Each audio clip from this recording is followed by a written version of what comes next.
Whoa. How can Jesus, with his Father, tell one of his followers, through a vision, that at the end, he's going to be reborn through Mary all over again? That's what they have taught. That's one of those things that you just tell. You don't try to explain it. Accept it on faith. Because if I explain this, then you lose your faith and you leave the church. Okay? So we just tell it. You accept it. And even they'll tell you what the definition of faith is. Faith means just accept this because I said so. That's what they do. It's really qualitatively no different than what we found on the plantation when you and my mothers and fathers worked as sharecroppers, and we always wound up owing the white man. The white man said, don't figure behind me, nigga. That's what he said. Qualitatively, that's no different than the white man saying in the church house, except what I said because Jesus said it. God said it. It's in the Bible. Take it. It's no different qualitatively than the mother saying to her children while she got to go to the store, be good or the boogeyman gonna get you. All of it's a bunch of lies. The motive may be different. Mother wants to save her children. But what she's saving her children with is that which does not exist. Huh? Same thing, isn't it? Serious, isn't it? Yeah, it's a rough thing to find out what you've been taught all your life is a lie on the major things of life. But that shouldn't be hard for us to accept. How can we think we've known the truth and be so divided, known the truth and be so poor? How can we think we've really had access to the real God and murder each other as we do? If we were filled with the Spirit of God, you wouldn't think of hurting your brother and sister. Make sense? Yes, sir. That's right. Now there's a nasty part, kind of, sort of, to this talk. Who was really born today? A nasty fella. A man named Nimrod. The Honorable Elijah Muhammad taught us. White folks don't like to talk about this man. He's a real nasty man. Look, we use profanity as a people. There's a word called MF. Pardon me, I'm not getting nasty, but I want to get to something very important about us, brothers and sisters, in just a second. Look at the profanity of white folks, especially in America. It seems to always revolve in some kind of way around the birth process. Has something to do with the sexual organs, doesn't it? Isn't that what most of the profanity, and look how mothers come out. Mothers come out looking bad. You SOB. What's the male equivalent of that? You never talk about that. The woman is put down. That's right. There's a relationship between profanity and the concept in Christianity that the women are the tempters of the men. That's right. That's right. If you had not taken that apple and given it to Adam, it's cold, isn't it? That's what they say. Women collectively are put down That's right. Total. in theology Total. throughout the earth. That's right. Over in India, a man considers it almost an insult to have for his wife to give birth to a girl. That's right. I was watching that. They had a program on Discovery Channel. It's a horrible, sad story that's going on. I don't have time to dwell on this, but in short or in brief, women are regarded as close to the devil. It's a fact. A movie out a few years ago called The Last Temptation of Christ involved what? Family life. Women, children. In America, white folks say women are abused every 9 seconds.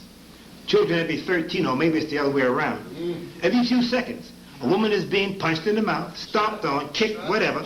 So are the children. By who? Men. Is that related? That phenomena related to the madness that we've summarized in theology? This stuff about God being so distant, you can never reach him. He's so far out there, he's out of sight, out of mind, forget it. That's right. Profound interconnection. The white man, by nature, the Honorable Elijah Muhammad taught us, is a made hate. He's made out of hate. That's right. He comes through the birth process hating. It's not long after he's born that he, in his instinctively, Come on. many of them rise above it and treat their mothers right. Come on. But in terms of their nature, they are a people who went through a process, or a process was effectuated That's right. that produced them. That's right. And at the end of that process, from that time to now, they are a people, both male and female, but now I'm talking about the white male, Come on. who by his nature hates his mother. That's right. All right. Come on now. That's right. The profanity reflects it. That's Their right. theology that they invented and gave us All right. reflects it. That's right. The way that they rule throughout the earth manifests it. Women are garbage, Yes, sir. Good teaching. generally speaking. We brothers come up under the white man's mind. Come on. That's a fact. So we treat our women generally as they treat theirs. That's right. Children are small, nearer to the time when birth took place. They remind this man instinctively in his subconscious of that which he hates, the process by which he came into existence. So the children get smashed also. That's I right. wish we had more time. That's a big subject. Go ahead. Go ahead. If you, who've been around for a while, examine the overall message we've been given, Come on. we're not given great details about how black folks dealt into the trillions of years before white folks were born. White folks just got here 6,000 years ago. They're brand new. They're like a boy coming out of Mississippi, and he lands downtown Manhattan, and the big buildings stunning. They're new. That's right. Everywhere they went the last several hundred years, they called wherever they came to paradise. That's right.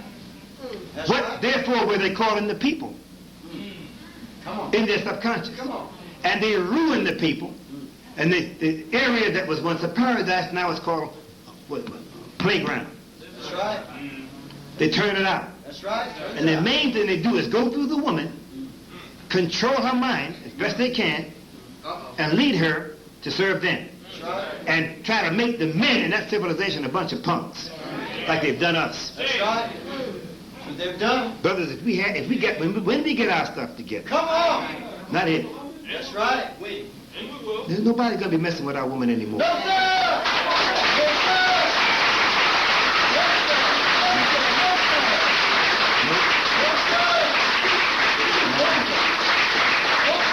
Even in the mosque, even under Minister Farrakhan's leadership, you hit your wife, you get punished for That's that. right. We don't shoot you, No doubt about it. but we ostracize you for a period of That's time. right. We don't be hitting the sisters. No, sir. Hands off. They're not here on the planet to be beat up. No, sir. When you really understand, brothers, and this is not a digression, it's really all part of the same general series of points that we're touching. When you really understand what heaven's all about, it's a good wife. That's right. You don't die and go to heaven, brother. You get married and you hug heaven. Come on. That's how you get hugged. Now, dear brothers and sisters, these are the lessons that we get. There's one lesson we get off the bat, even before we become fully registered. It's called the actual facts. There are people now living there up in age who know that he hand wrote that actual facts. It's a statement of 20 facts. That's right. The Honorable Elijah Muhammad took it to the printer. It was printed up. There have been millions of copies distributed throughout this country. Now, I took the time in the 50s when I first came in the nation, and I went through the white man's books. I started in 1900, looking at all those facts. These are facts that have to do with how much water there is on the earth, and Yes, sir. other facts, a series of facts, Yes, sir. and how much water and land and mountains and whatnot. Circumference of the earth, the diameter. Yes, sir. White folks' figures go along, and all of a sudden in the 30s, there's a jump in their figures. Come on. And progressively, their figures got more and more and more like what we find in the actual Come facts. on. Come on. Now, Elijah Muhammad went to the 4th grade of school, just enough to learn how to read and write. Right. There is no evidence at all that he ever made that kind of study. He didn't have telescopes. He just didn't. He was a very smart man, but he didn't have that kind of knowledge. That's right.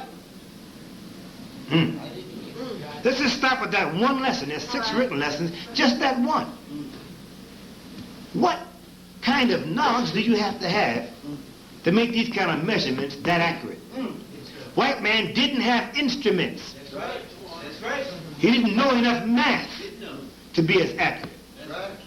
Now, this same white man can't figure out how black men 6,000 years ago built the pyramid. Come on. This is what I'm saying. All this is tying together. That's right.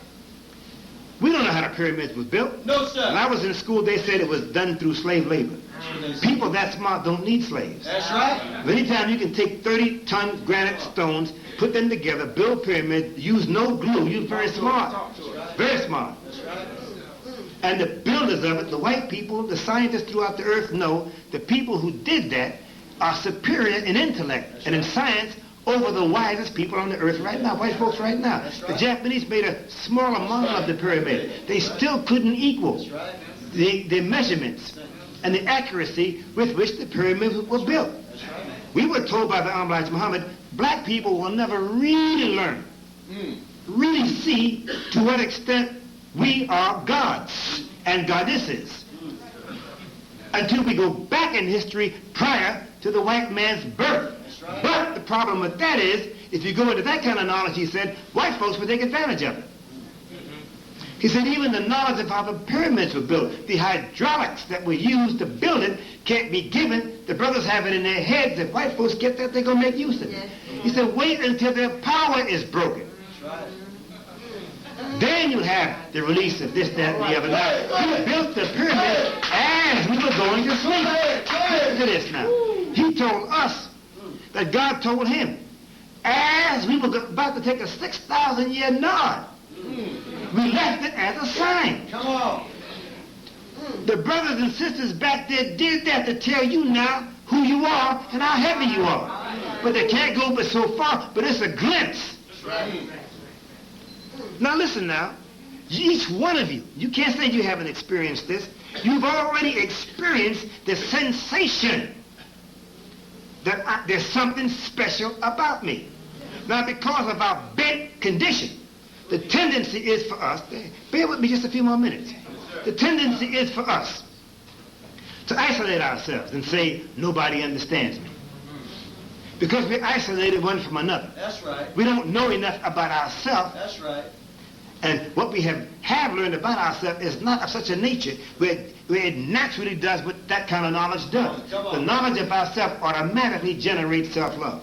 That's right. Beyond just self-respect, it generates self-love. That's right. That self-love automatically causes you to fall in love with everybody who's like you. Naturally. That's right.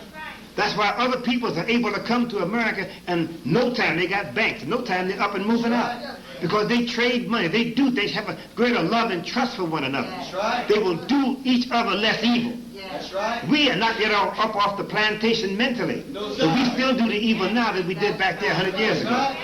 Because we don't care about ourselves. No, sir. Because we don't know who we are. That's right. So there's no value placed Come on. on anybody look like me because I ain't nothing, so you can't be anything. That's right. Logical deduction now. Upside down. The way we think. Look at it though. Look at it. Look at it. Look at it. Look at it. Look at it. But if you go back and look at what we were taught, all the things we were taught, except one or two things, and that wasn't much, prior to the white man's being born in these preliminary lessons that we're given. It is something negative that happened in the black man's past. Right? 16,000 years ago, the brothers and sisters who were Indians were chased out of that part of the world, our people, running around half nude using tobacco. 35,000 years ago, some of us messed up and Buddhism was born, which is a form of organized insanity. 50,000 years ago, our black ancestor, a brother named Shabazz, took the family, went down into Africa, and here we are. And look at the other things. It's meant to do this. Listen to me, this is very critical.